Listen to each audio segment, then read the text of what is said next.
जो लोग ज्यादा सोचते हैं उन्हें एक कहानी सुनाता हूँ। ये कहानी पूरा सुन लिए तो चिंता करना छोड़ दोगे तो सुनो। एक छोटे से गांव में आरव नाम का व्यक्ति रहता था। आरव बहुत मेहनती था, लेकिन उसकी एक आदत उसकी शांति छीन चुकी थी, बेहद चिंता करना। सुबह उठते ही वो सोचता, कल क्या होगा, पैसा रहेगा या नहीं, लोग क्या कहेंगे, परिवार सुरक्षित रहेगा या नहीं। रात को सोने जाता, तब भी उसका दिमाग रुका नहीं करता। एक दिन अत्यधिक चिंता के कारण उसकी तबीयत बिगड़ गई। गांव के लोग उसे पास के पहाड़ पर रहने वाले एक संत के पास ले गए। संत बहुत सरल जीवन जीते थे, न ज्यादा बोलना न ज्यादा सोचना।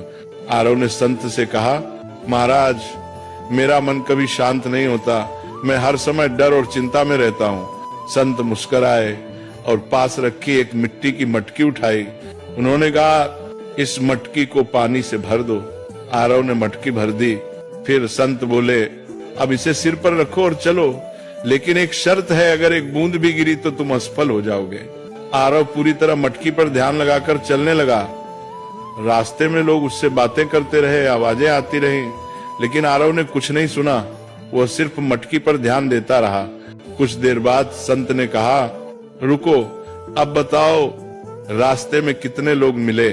आरव बोला, महाराज, मुझे कुछ पता नहीं, मैं तो बस मटकी बचाने पर ध्यान दे रहा था। संत ने शांत स्वर में कहा, यही संत होने की शुरुआत है। जब ध्यान जरूरी चीज पर होता है तो बेकार की आवाजें अपने आप चुप हो जाती हैं। तुम्हारी चिंता इसलिए है क्योंकि तुम उन चीजों पर ध्यान दे रहे हो जो अभी हुई ही नहीं। फिर संत ने आगे कहा, जो तुम्हारे हाथ में है कर्म, उसे ईमानदारी से करो। जो तुम्हारे हाथ में नहीं, भविष्य से भगवान पर छोड़ दो। यही संत का मन है।